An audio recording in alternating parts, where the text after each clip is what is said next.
Hi, my name is Ryan Huber, and I'm a professor of theology at Fuller Theological Seminary. I get to work with a national organization that does men's ministry. I live in Nashville, Tennessee, with my wife of 20 years and our three sons. Um, I've had an amazing journey over the last 25 years, and a lot of that came from my faith as a high school student in South Florida. At Deerfield Beach High School, and the roots that were established, not just going to youth group, but being Bible boy that that brought my Bible to school every day and wasn't afraid to talk about my faith to my friends, and showing up to see you at the pole, the prayer times that we had, and First Priority was a big part of making it feel normal to live out my faith at school as a public school kid.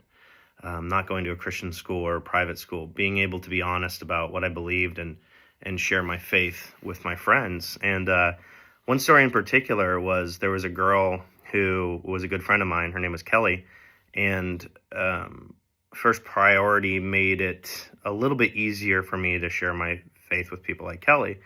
And as a result of a few conversations that she and I had, she ended up going to the church that I was attending and giving her life to Jesus. And then her parents came and they made similar commitments, and it ended up really changing the course of her life. And over time, as she's followed Jesus, and I don't take full credit for that, and neither should First Priority, but as she's followed Jesus over the years,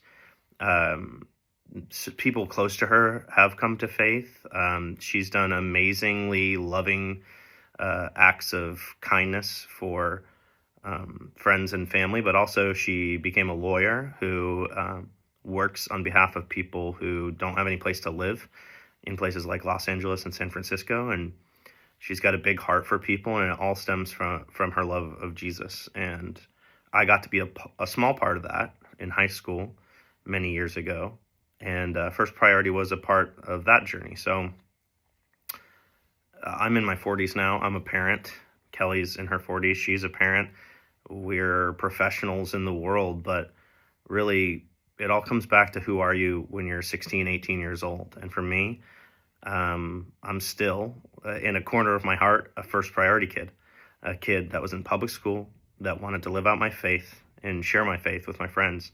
And so I'll always be grateful for First Priority, and I'll always be grateful for the work that Chris and Fred and the team do. And if there's anything I can ever do to be an encouragement, I'm there. So thank you, First Priority.